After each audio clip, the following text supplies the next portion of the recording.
देश में कोई भी इस प्रकार के मुद्दे जो भाई को भाई से उलझाने का काम करें, चाहे जाति के नाम पे चाहे धर्म के नाम पर, और जो कोई राजनीतिक पार्टी खास तौर पे भारतीय जनता पार्टी ऐसे मुद्दों को अपनी राजनीति को करने का काम इन मुद्दों के आधार पे करती है, वो कहीं ना कहीं मैं उनको देश के भविष्य के हित में नहीं मानता। बहुत से कारण हैं जी।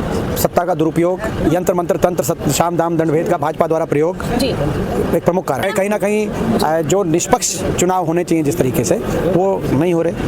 भारतीय जनता पार्टी हर तरीके के हथकंडों को अपनाकर जो लोगों की जन भावना है, उस जन भावना को छीनने का काम करने में एक भाजपा का एक टूल किट बना है। तो ये मैं समझता हूँ देश के प्रजातंत्र के अच्छा नहीं है।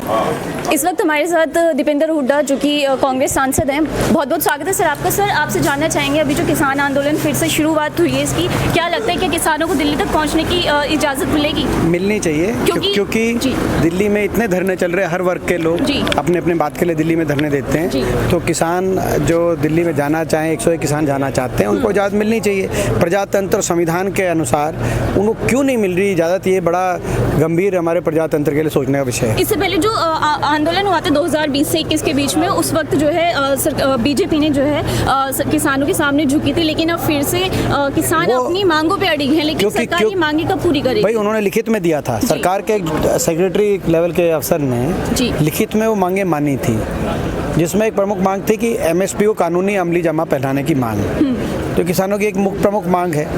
तो जब उन्होंने, सरकार ने ही कहा था, और सरकार अपने शब्दों में वापस नहीं जाना चाहिए सरकार को, सरकार किसानों से बातचीत करे और समाधान निकाले और अपने वायदों को पूरा करे। संभल मुद्दे पे क्या कहना चाहेंगे? अभी राहुल गांधी और प्रियंका गांधी जाना चाह रहे थे, लेकिन उनको जाने नहीं दिया गया। क्या कहना चाहेंगे आप?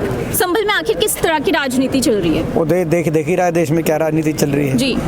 ये इस देश में मैं समझता हूँ कि सबसे महत्वपूर्ण बात यह है, कोई भी विषय हो, तो ठीक है कि कानून संविधान अपना जो है सबके अधिकार हैं, लेकिन आपस में प्यार प्रेम और भाईचारा हमेशा रहना चाहिए।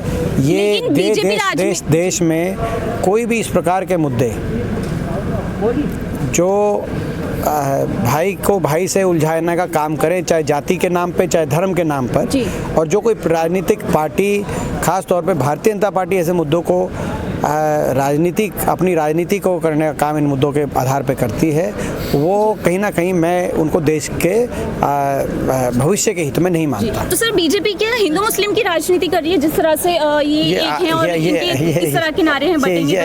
इसमें भी आपको प्रश्न पूछना पड़ेगा। तो फिर क्या कल अभिषेक मनु सिंह पे जो है आरोप लगाया गया कि वो जांच का विषय संसद में जी।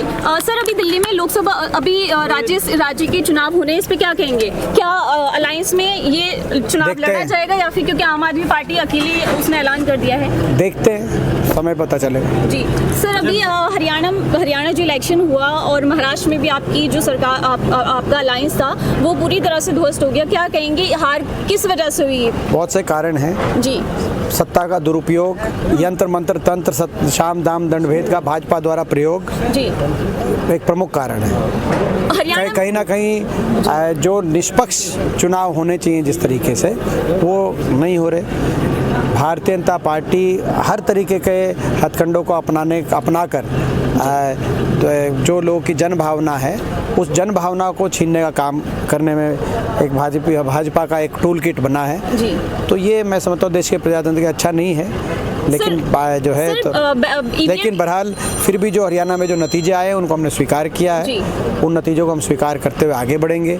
हमें एक विपक्ष की भूमिका जो मिली है प्रजातांत्रिक व्यवस्था में, उसको सकारात्मकता से और अच्छी तरीके से निभाएंगे, जनता के मुद्दों को हम उठाएंगे। बड़ा टक्कर का विपक्ष हरियाणा में है, बराबर का मत प्रतिशत है हमारा, 37 विधायक है हमारे विधानसभा में, जहाँ 45 पे पूरी मेजॉरिटी बनती हो। तो ऐसे में निश्चित तौर से एक मजबूत विपक्ष की भूमिका में आप कांग्रेस को देखेंगे। धन्यवाद बहन जी। सर आखिरी सवाल और है मेरा, आखिरी सवाल मेरा ये है कि ईवीएम को लेकर आपने अभी एक नया जन आंदोलन शुरू किया है, कि जन आंदोलन आप करेंगे बैलेट पेपर को लेकर? ये जो प्रश्न चिन्ह लगते हैं ईवीएम पर, इसके प्रश्न चिन्हों का उत्तर देना और लोगों को सभी दलों को, सभी राजनीतिक पार्टियों को विश्वास दिलाना, ये इलेक्शन कमीशन का काम है। चलिए बहुत बहुत धन्यवाद सर।